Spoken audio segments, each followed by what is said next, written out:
CRN TV is connecting you with the industry leaders who are protecting us from the latest security threats. Join me, Cass Cooper, as we highlight the expertise of women who are driving innovation and solving today's toughest cyber challenges. Welcome to Channel Women in Security. Hello, everyone. Welcome to another episode of Channel Women in Security. I'm joined today with MacKenzie Brown. How are you today, MacKenzie? I am good. How are you doing? I'm doing great, thank you. We are here to talk about all things cybersecurity, specifically in terms of your role as the Vice President of Security at Blackpoint Cyber. So I'm going to ask you a couple of questions, and we'll just kind of have a conversation about what's happening in the world. Let's do it. All right. So let's start with managed detection and response. As a leader in managed detection and response, what do you believe are the biggest challenges that organizations face today when it comes to MDR? And maybe tell us a little bit how they can be addressed more effectively. Yeah, I think as far as the biggest challenges for MDR goes is probably making the decision to go with MDR. Frankly, everyone needs a security operations center, but the mom and pop shop, the smaller, more fragmented franchises and organizations, they don't have time to invest in what is considered a SOC. But a SOC is expensive. It requires not just budget, but resources and humans that have been effectively trained. And I think the biggest challenge is once you make the decision to accept the fact that you need MDR, and this is definitely where the industry is going in order for us to have, really efficient response capabilities against this threat landscape. Once you make that decision, your next step as a person looking for MDR is the shopping aspect of what you are actually paying for. When you look at a lot of MDR capabilities, a lot of people forget the R in MDR, which is the response. You don't necessarily want to rely on this trusted entity to provide an email notification or a call, because we're working all night long, right? We're doing follow the sun coverage when it comes to this. And you want to trust that the MDR provider, the analysts that are monitoring your environment are not just trained, but they can make those business decisions that vary between risk, what they're looking at. You want to be able to have an MDR provider that has robust cloud security monitoring and capabilities. You want one that is leveraging things like AI today to increase their efficiency rates and really honestly make the analysts assist them in making those decisions. And you want to have analysts that are able to do threat hunting and observations that allow them to make those business decisions to say what we are seeing without a doubt, high fidelity, is something bad. You have a bad actor in your environment, and therefore we're not just going to contact you, we're going to take action, whether that be isolating a system or disabling an account, or doing something to basically make sure that you are decreasing the scope of damage potentially that's at risk. Yeah, and it just, what I keep hearing over and over is the need for trust in your provider, again, like you said, to make those business decisions alongside you, and to be able to say, okay, this is something that is happening, and this is the next step forward. And again, to reiterate, that response part is so critically important. I'm so glad that you brought that out. So we talked about MDR. So what about IDR, right? So identity detection response. Like, it always feels like alphabet soup, right? And they mean similar but different things. And I think people sometimes overestimate how many acronyms we have in our space.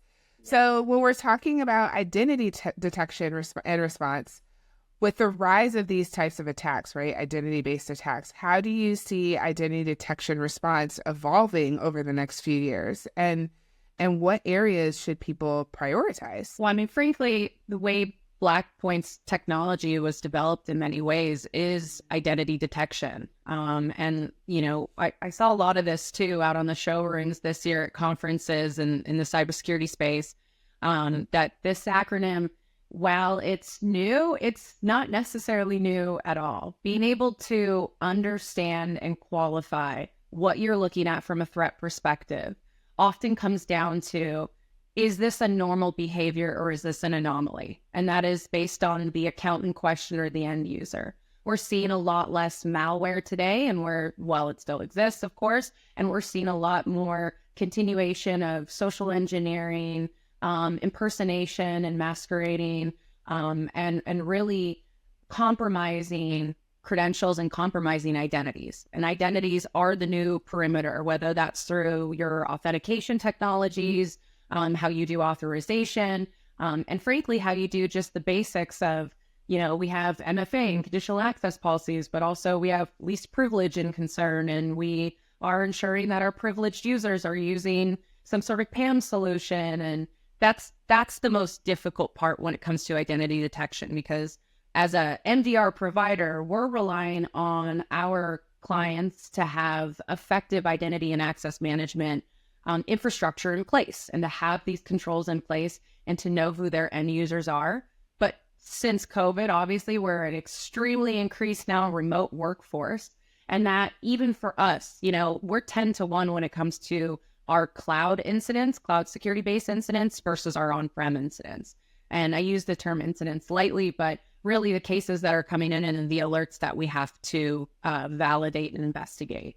So I will say that when it comes to the aspect of cloud security, we are even more increased in a need for organizations to take identity and access seriously, which means identity detection with context, knowing who your users are, spending the time to really understand your identity and access infrastructure and architecture, and then moving into knowing who your users are to be able to quickly determine whether or not that is normal behavior.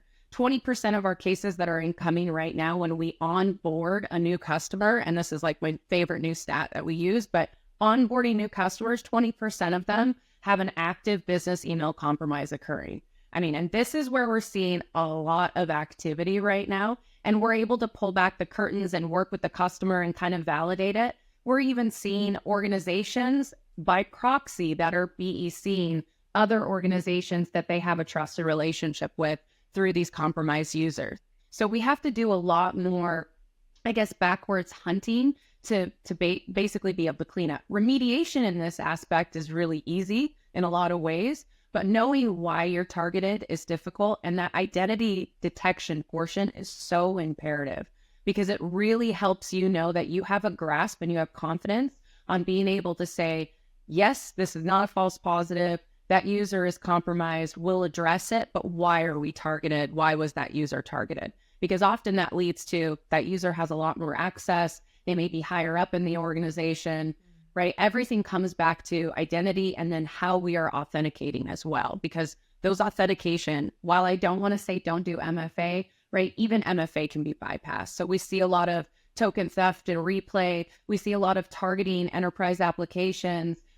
We see a lot of malicious enterprise applications and a ton of credential theft that is still rampant, which are putting users to fake portals where there looks like a Microsoft login and they're putting in their credentials, basically handing them on a silver platter.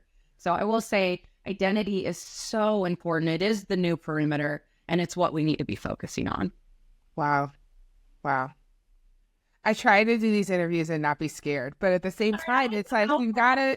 It's a lot, right? And you think, as just like the average user, you want to just log into your workstation, you want to log into your phone or whatever that looks like, and just be able to use it. But it's so important for us to be further educated about how we can protect ourselves, and also learn about the people who are out here doing this work every single day, right? And really to make those login processes easier and more secure for all of us and for all of our information and data. It really is the identity detection with context. That context piece is important, because that's basically what our analysts are looking at, is the user agent string, any risk detection, sign-in behavior, location, IP, all these things that we're trying to examine. And we don't know who the end user is.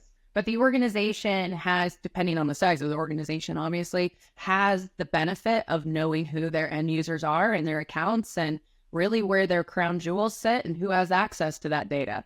And so it's just so imperative for us that we provide context as much as possible to say, this is an anomaly, and we need you now, client, to help us confirm what is going on, basically.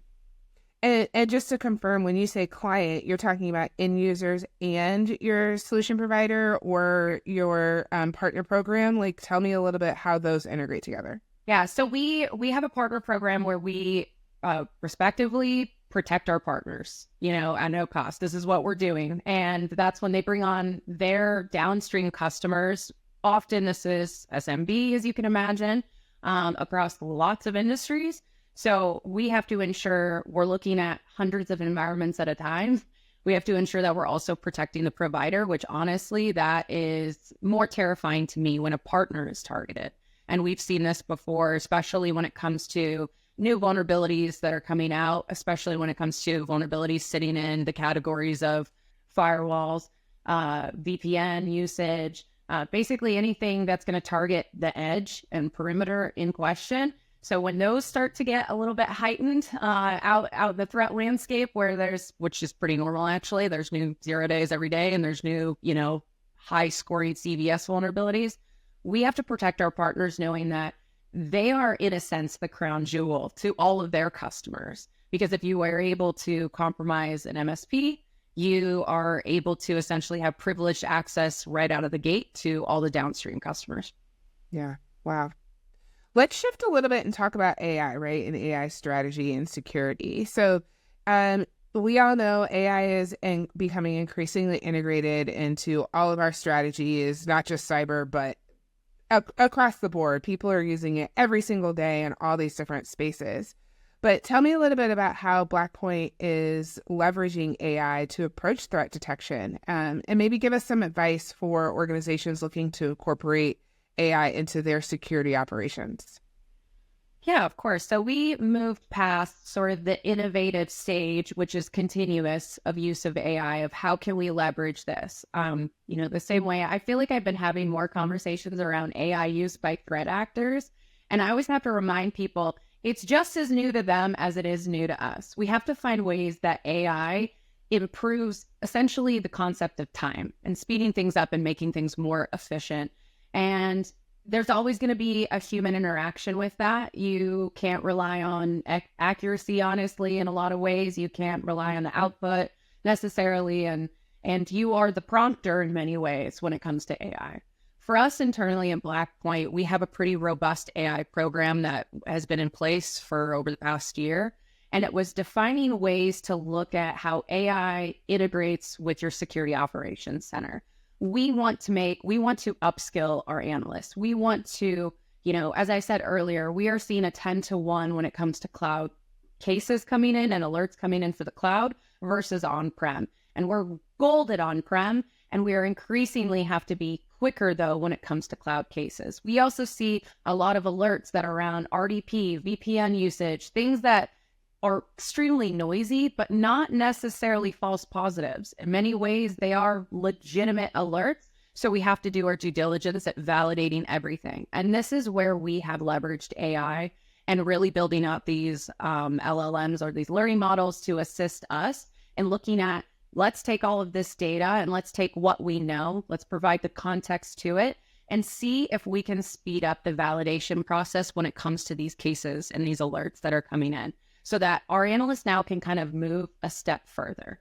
And then on my team, which is largely for threat intelligence and threat research purposes, what we look at is how AI can be leveraged to do the same validation quicker for malware. Again, accuracy is key. So when people are considering AI, you really have to understand that it requires the person behind the wheel. AI is absolutely a machine that can make you go a lot faster, and it can give you capabilities that you've never even thought of. But you still need a human behind the wheel to ensure that it's moving in the right direction and you're not getting false output or inaccurate output that's going to change your decision-making process. So for us, we're leveraging it to speed up our analysts' ability for that validation period, to drift out some of the noise that occurs all the time in the SOC, and to allow us to move faster when it comes to a hunting perspective as well. Yeah. So I think one of the things that a lot of solution providers that we're hearing, they're wanting to drive AI because it's coming from their customers too, right? It's coming from the end user. They want that so badly because it's always in the news, like CRN is reporting it constantly, that kind of stuff. So I think it's also, what would you like suggest for a solution provider who is coming to you and is like, I'm trying to integrate these things and trying to explain the ways that it can make it better? Either someone who's asking for it or someone who maybe is like, it's a little too new, I don't want to use it, but you as the MSP really know that that's what they need, right? What would you advise for that? Well, not to do a plug for Microsoft, but I feel like most do plugs for Microsoft, but Copilot is huge, right? We're starting to see it on the floor room at a lot of these MSP shows, even though we're getting to the end of the season, which is very nice. But we're seeing a lot more Copilot interaction and how it can be leveraged. Personally, for our teams internally at Blackboy, we leverage Copilot. We're testing it out in a limited function because, again, we don't want to rely on AI 100%. But the transcription of meetings, the being able to go through our emails or go through conversations, when you have, 400 tasks in 1 week, you want to be able to prioritize those based on timeline. And so from an operational stance for business, Copilot has been extremely useful. It's making sure that there's, for a lack of a better phrase, no stone left unturned when it comes to the human. Yeah. We're all the humans, we're doing our lives. And so I found that Copilot is extremely useful when MSPs are considering it from a business perspective to make sure that they're responding in time to business needs, things that need to get done. I will say, though, when it comes to using any sort of AI, especially open source platforms, we're leveraging AI in a way that is not considerate of the information we're also putting out, because anything that is going to be put into a prompt is considered copyright or proprietary now, or not protected for those platforms. So even internally, when it comes to using it, it's obviously going to be safer if it's self-hosted and you're using it internally to an organization. But the first thing that you need to do before, you could test it here and there, is it's going back to that identity and access conversation. And it's going through a data governance point of view. You need to ensure that you've done holistic and thorough data governance and understand how to put in the measures to protect and put security buffer zones around certain areas, certain users, and certain roles, and what they have access to. Because if you are able to compromise, say, the CFO of a company, and that CFO largely uses AI, and you're able to get access to a Copilot instance, you can now have the ability to search through all messages. If I was a threat actor, this is really where we're seeing a lot of AI be effective from the bad guy stances. It's speeding up that reconnaissance period. It's speeding up the discovery period. They can now really look. They're not going to need to use a lot of lateral movement or malware. They just simply need to get access to the CFO's inbox or to the CFO's Teams instance, or something that allows them to really look through all of the data that could be beneficial for them. And so when you are considering using AI internally, whatever use case it's for help desk, to speed up ticketing systems, to use it for business meetings, those are all fantastic uses. But just know where that source is coming from, and know that it's relying upon security controls that have considerations for data governance and protecting and having a full data management program. Let's talk about empowerment, right? So like when we're talking about empowering technology leaders, right? The people who are driving the innovation, you're one of those people clearly, and you serve on several different boards, including the Idaho Women in Technology, and you've been recognized as a CRN channel chief. You've been on the Women of the Channel list.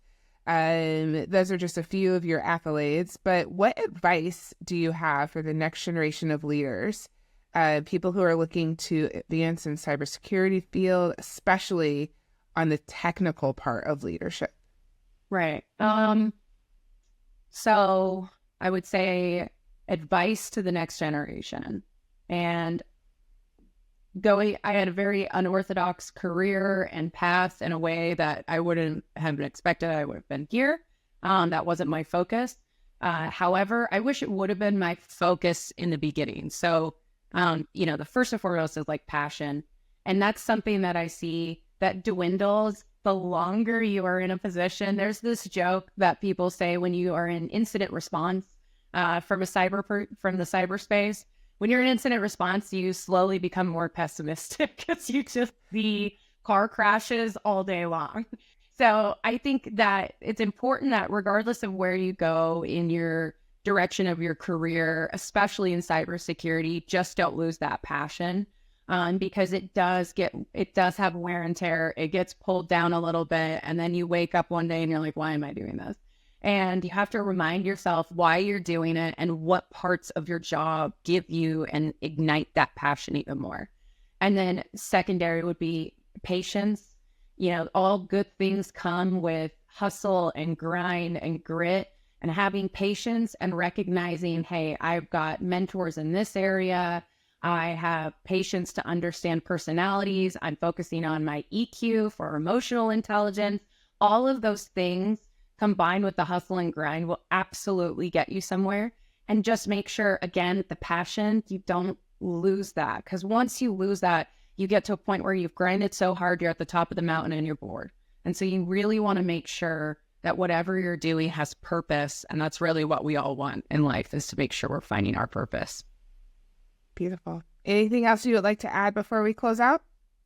Yeah. As far as being a technical leader, I think mentorship is really important to get not just to the leadership side, but I think we lose the sight of, once we get to leadership position, that we don't need to be the mentee anymore. And that would be the kind of final thing I would add, is never forget that you're always the mentee. Even in your position, you're learning from your cohorts, you're learning from your peers, you're learning from other leaders, you're learning from your competition, to be honest, at other vendors. If you're a vendor, you're constantly learning. And that puts you in this role of being a mentee and finding those people that you admire and trust and saying, I like that person, I can learn something from them, and I'm going to make sure I'm taking notes consistently. Yeah. Okay. All right. That's it. Very cool. Well, thank you so much for spending time with me today. And I hope that all of our listeners got something great out of our conversation, because I know I did. Awesome. Thanks for having me. Thank you for watching Channel Women in Security from CRN TV. Be sure to subscribe for more stories from the women who are shaping cybersecurity, breaking barriers, and making their mark on the channel ecosystem.